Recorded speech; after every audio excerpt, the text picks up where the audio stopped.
My name is Lola. I'm 39 years old, and just a few months ago, my family and I packed up our belongings and moved to California. We were excited for this fresh start, a new home, new jobs, and especially a good school for my children. I have two sons, Daniel, who is 12, and Lucas, who is 9. They're wonderful boys, kind and respectful. They're the type who help carry groceries without being asked and hold doors open for strangers. I raised them to understand that character matters more than appearance, that how you treat people is far more important than the brand of sneakers you wear or the car your parents drive. Unfortunately, it seems not everyone sees it that way. The issues began almost immediately after they started attending their new school. At first, I noticed small changes. Daniel coming home unusually quiet. Lucas, who typically loved talking about his day, suddenly had little to say. I assumed it was just part of the adjustment period, believing it would take some time for them to settle into their new environment. But soon, I realized there was more to it. Daniel began expressing reluctance about going to school. He started spending more time checking himself in the mirror before leaving, adjusting his shirt and hair carefully. Lucas, who always enjoyed picking out his clothes, suddenly began asking for trendier outfits. Something was definitely off. One evening, while preparing dinner, I gently broached the subject. "Daniel, how was school today?" I asked. "It was okay," he replied quietly, poking at his food. "Really?" I prompted softly, sitting down across from him. He paused before responding. "Some kids aren't very nice." This caught me off guard. Daniel rarely complained. "What do you mean by that?" I asked gently. He shrugged, clearly uncomfortable. "Just some silly comments." Then Lucas spoke up. "They tease us," he said, looking upset. "They say we dress funny and don't have nice things." My heart sank. "Who says things like that?" I asked as calmly as possible. "Just some kids," Lucas answered. "But sometimes teachers hear, and they just smile and don't say anything." That part concerned me deeply. "The teachers hear this and don't step in?" I asked carefully. Daniel tensed, realizing Lucas might have shared too much. "It's okay, Mom," he quickly interjected, giving Lucas a meaningful glance. "It's not important." But I knew right away it was something we needed to address. The next morning, I walked the boys to school and went directly to the front office. I wasn't angry. I just needed to understand the situation better. The principal, Ms. Rodriguez, greeted me with a polite smile. "Mrs. Harris, how can I help you today?" I explained calmly what my boys had been experiencing. The teasing, the hurtful comments about their clothes, and the feeling that some teachers weren't addressing the issue appropriately. She listened carefully, nodding from time to time. Then she folded her hands on the desk, offering me a gentle but somewhat dismissive smile. "Mrs. Harris, I understand your family recently moved here. It's natural for children to need some time to adjust." That wasn't what I meant. "I don't think it's just about adjusting," I replied, keeping my tone calm but firm. "My sons are experiencing bullying, and it seems like not enough is being done to stop it." She sighed softly, giving a small shake of her head as if she thought I was overly worried. "Lola," she said in a warmer tone, as if trying to soothe me, "our school community has a specific culture. Many of our families have deep roots here, and they contribute a great deal to our school. Your children are wonderful, I'm sure, but sometimes these situations occur when families are still settling in." She let her words linger in the air between us. What exactly was I supposed to understand from that? That because my family was new or didn't have a certain background, we had to accept being treated differently? I paused, choosing my words carefully. "Are you suggesting my sons are having difficulties simply because we don't have a certain status?" She offered another polite but distant smile.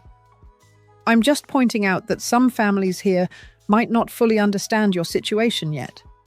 It might take some time. In that moment, it became clear to me. This wasn't just kids being unkind. It was something deeper, something systemic that allowed this behavior to continue unnoticed or unaddressed. I left the office feeling deeply disappointed, not just with the principal's reaction, but with myself for initially believing this could be easily resolved. I had hoped for understanding and support, but instead, I got polite avoidance.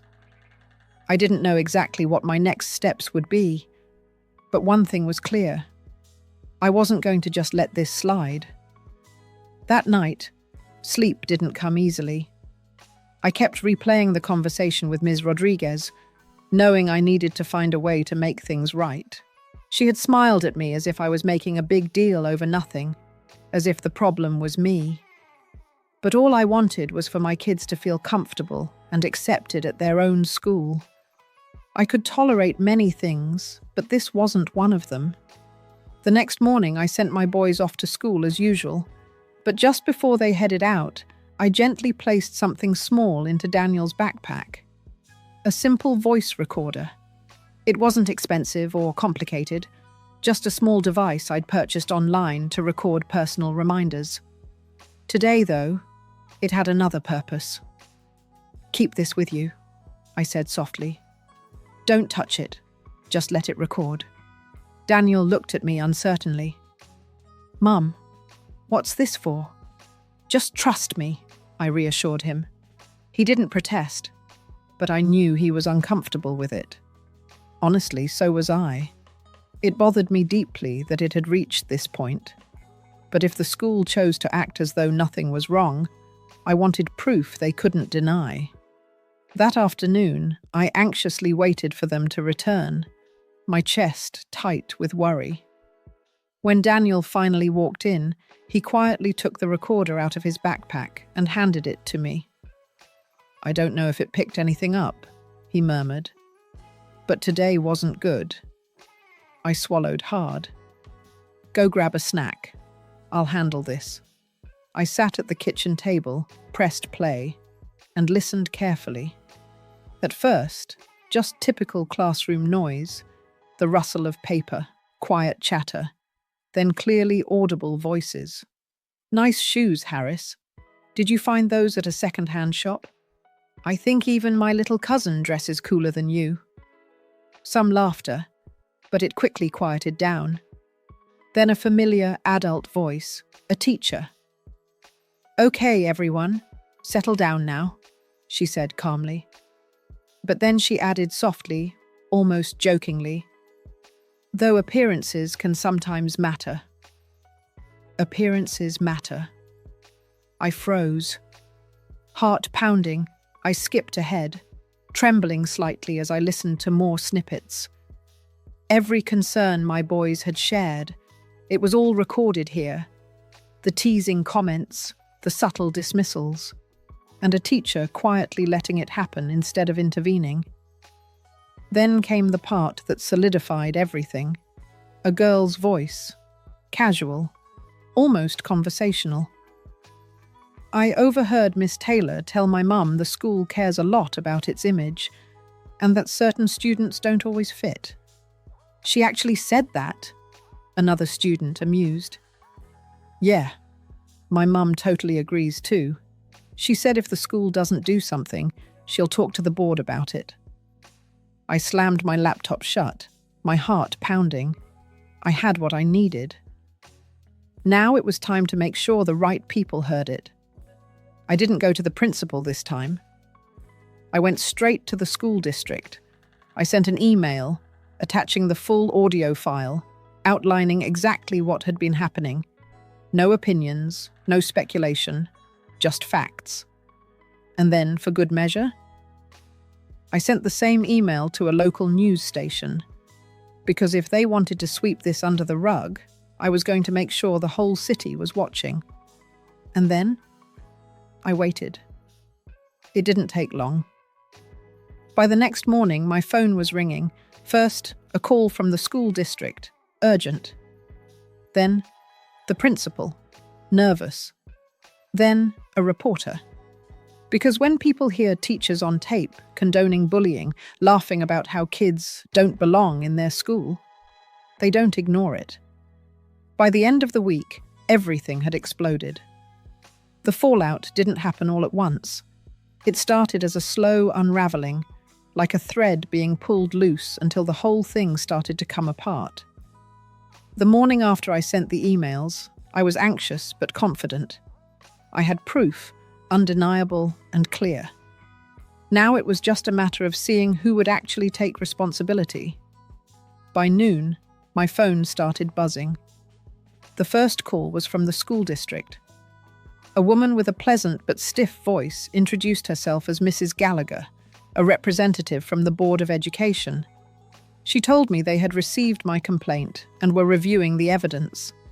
She assured me that appropriate steps would be taken. I didn't believe her. I had dealt with this kind of language before. Corporate, vague, full of words that sound like action but mean nothing. So I waited. Then came the second call. This one was from Ms. Rodriguez, the principal. Her voice was different this time, no longer polite and dismissive, no longer acting like I was being an inconvenience. Now she sounded careful. Mrs. Harris, I'd like to invite you in for a discussion regarding your concerns. Not we'd like to discuss the issue, not we take this seriously. No, she was inviting me in, meaning they were panicking. I didn't agree right away. Instead, I said, I'm happy to meet, but only once I hear back from the district about the steps they'll be taking. A long pause. Of course, she finally said. By the next morning, it was no longer just my problem. The parents had started talking. Word spread fast, much faster than the school expected. Some of the parents I had casually spoken to at pickup, the ones who had given me sympathetic smiles but never spoken up. Now they were reaching out. I heard what happened with your boys. I'm so sorry, we've had problems too. My son told me the same thing, but I didn't know who to go to. We've been worried about the culture here for a while. What shocked me was how many families had the same experience.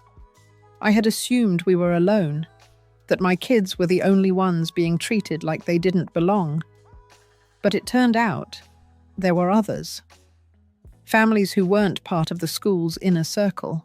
Families who didn't drive luxury cars, who weren't part of the private parent social clubs, who weren't donating thousands to the school's fundraising events. Families like mine.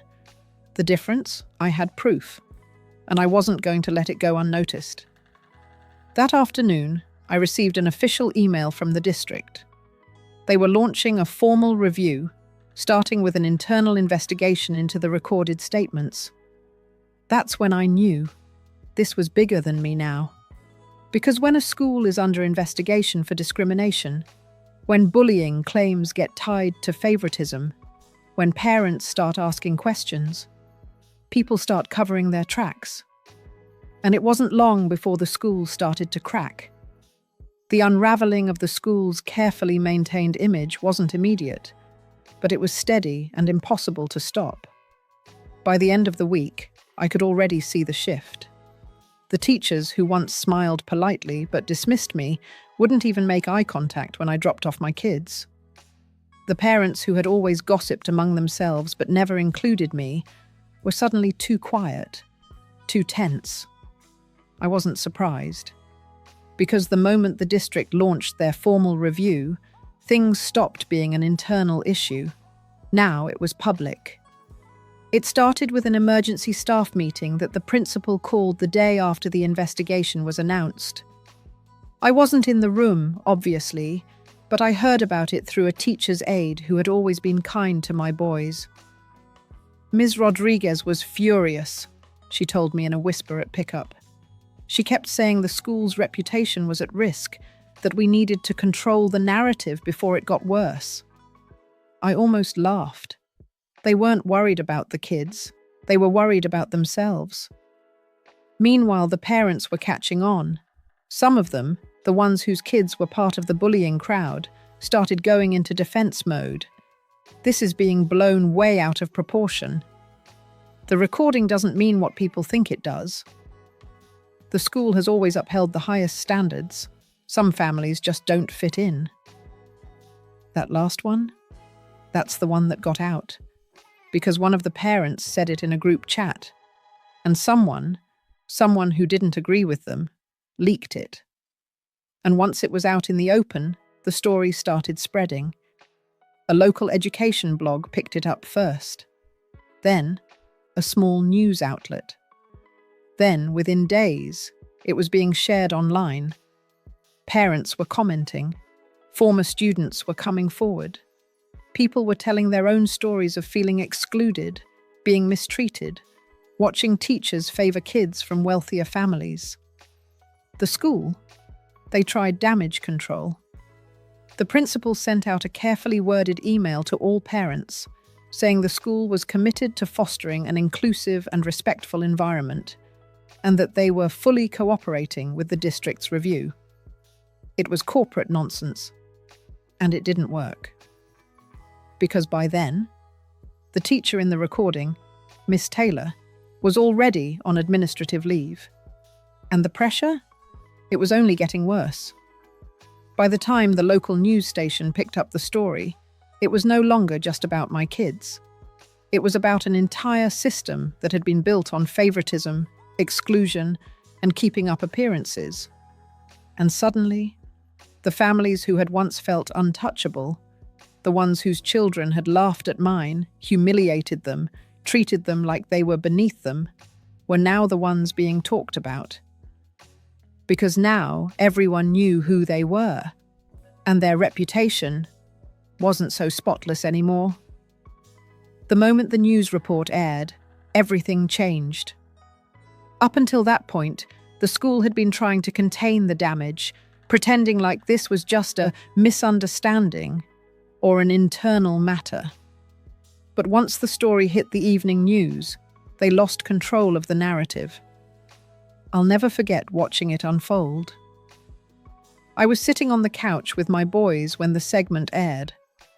The headline at the bottom of the screen read, "Elite California School Under Fire for Encouraging Bullying and Favoritism." And then they played the recording. Hearing those words, the taunts, the teacher's dismissal, the smugness in their voices, broadcast for everyone to hear. It felt both satisfying and infuriating. Satisfying because the truth was out. Infuriating because it had taken this much effort just to get people to pay attention. The news didn't just focus on the recording. They interviewed other parents who had stayed quiet before. But now they were speaking up. One mother, whose son had been pushed out of the school's soccer team because he wasn't from the right kind of family, talked about how the school had ignored complaints for years. A former student, now in college, shared how they had always felt like an outsider, no matter how hard they tried to fit in. One after another, people came forward. This wasn't just about my kids anymore. It was about a culture that had been allowed to thrive in silence, and now that silence was broken. The fallout was immediate. By the next morning, the school's board of directors released a statement saying they were conducting an internal review. By the afternoon, Miss Taylor had officially been fired. By the end of the week, the principal had resigned. And the parents? The ones who had been so smug, who had raised kids who thought they could humiliate mine without consequences. They were suddenly the ones feeling the pressure. Because once the names of which students were involved started circulating, their parents, the same ones who thought they were untouchable, found themselves under a different kind of scrutiny. I saw it happen in real time. At school pickup, one of the wealthier mums, who used to walk past me like I didn't exist, was suddenly keeping her head down, avoiding eye contact. Another, who had once smirked when her son made a snide comment about my kid's clothes, was now pulling her child away quickly, whispering to him under her breath. Because now, people knew. And when you build your entire social status on reputation, having that reputation tarnished, that's a punishment money can't fix. And as for my boys, for the first time since we moved here, they walked into school without that weight on their shoulders. Because now they weren't the problem. Now everyone knew the truth, and no one could ignore it anymore. In the weeks that followed, the school tried to recover, but the damage had already been done. The parents who once held power over everything were now on the defensive. Suddenly, the people they used to socialize with, the ones they had laughed with, gossiped with, bragged to, weren't so eager to be seen with them anymore. Because no one wanted their name attached to a scandal. And in this town, reputation was everything. Some of the families, the worst ones, the ones who had let their kids run wild, knowing they were protected, ended up transferring their children to private schools. Probably hoping to start over, to wipe their slate clean somewhere else. Others stayed, but you could see it. The change in their posture, the way they were suddenly softer, quieter. No more smirking at me in the parking lot. No more whispered comments when my kids walked past. No more pretending they were above everyone else. Because now, they weren't. And while the school was desperately trying to patch things up, the community was still talking about it. Parents at other schools had heard the story. People in town had read the articles, seen the news segment. The school's once shiny, exclusive image was now stained, and no PR statement could fix that. As for my boys, they finally got to be just kids again. No more dreading school. No more coming home quiet and tense. Daniel started smiling again, cracking jokes at dinner, talking about his classes like he actually cared. Lucas went back to being his energetic, talkative self. And me? I stopped worrying, because I knew, without a doubt, that I had done the right thing. I didn't just stand up for my kids. I stood up for every kid who had ever been made to feel like they weren't good enough. For every parent who had ever been dismissed. For every family who had been made to feel less than just because they weren't part of the elite circle. And if I had to do it all over again, I wouldn't change a thing. Because in the end, justice wasn't just served, it was undeniable.